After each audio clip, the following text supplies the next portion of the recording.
জন্মের সময় খালি হাতেই এই সুন্দর পৃথিবীতে আগমন ঘটে সকলের। কোনো একটি নির্দিষ্ট লক্ষ্যকে কেন্দ্র করেই প্রতিটি মানুষ পৃথিবীতে জন্মগ্রহণ করে। সেই নির্দিষ্ট লক্ষ্যটাই জীবনে বিফল অর্থসম্পদ প্রতি লোভ থাকা একেবারেই উচিত নয়। কারণ যা আমরা সারা জীবন উপার্জন করি তা নিজের জন্য চিরকাল স্থায়ী থাকে না। জগতে যা কিছু আছে হচ্ছে তা সবটাই পরিবর্তনশীল। সময়ের সঙ্গে সঙ্গে মানুষ বদলে যায়, সমাজের উন্নতি হয়। আসল কথা হলো পরিবর্তনশীলতাই একমাত্র ধ্রুব সত্য। অন্যদিকে প্রতিটি জড় ও জীবের নির্দিষ্ট জীবনচক্র থাকে, তা কোনো কিছুই স্থায়ী নয়। এটাও জীবনের মূল সত্য। পঞ্চভূত অগ্নি, জল, বায়ু, পৃথিবী ও ব্যোম নিজেই আমাদের শরীর গঠিত। এর ক্ষয় আছে, কিন্তু শরীরের মধ্যে আত্মার কোনো ক্ষয় নেই। দেহের মৃত্যু হয়, কিন্তু অন্তরাত্মা নশ্বর, অমর। তাই আমাদের কর্মের মধ্যে দিয়েই আত্মার শান্তি মেলে। সমুদ্র হোক বা সংসার, যে ধর্মের নৌকা প্রস্তুত করে সে ঠিকই পার হয়ে যায়।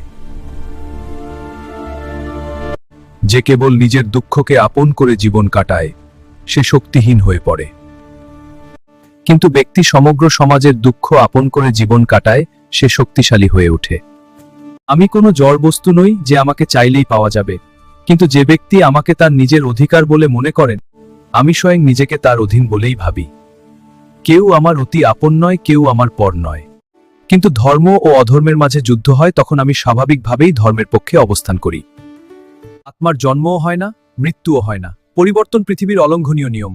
এক মুহূর্তে আপনি লাখের মালিক হতে পারবেন এবং অন্য মুহূর্তে গরিবও হতে পারবেন। যা হয়েছে ভালোর জন্য হয়েছে, যা হচ্ছে ভালোর জন্যই হচ্ছে, যা হবে তাও ভালো হবে। এর জন্য অনুতপ্ত হবেন না, ভবিষ্যতের জন্য চিন্তা করবেন না। ক্রোধ থেকে প্রতিশোধের জন্ম হয়, আর ধর্ম থেকে ন্যায় জন্মায়। তোমার জীবনেও যদি এমন সময় আসে যখন তোমার উপর কোনো অন্যায় হয়, তবে ন্যায় করার পূর্বে নিজের ক্রোধের উপর অঙ্কুশ অবশ্যই রেখো।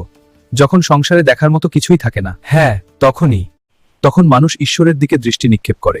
হে প্রভু, আমি আপনার দিকে চাই, আমার আশীর্বাদ তোমার সাথে আছে। শ্রী গুরু সংঘ কি জয়, শ্রী গুরু সংঘ কি জয়, শ্রী গুরু সংঘ কি জয়, শ্রী গুরু সংঘ কি জয়, শ্রী গুরু সংঘ কি জয়, শ্রী গুরু সংঘ কি জয়, শ্রী গুরু সংঘ কি জয়, শ্রী গুরু সংঘ কি জয়, শ্রী গুরু সংঘ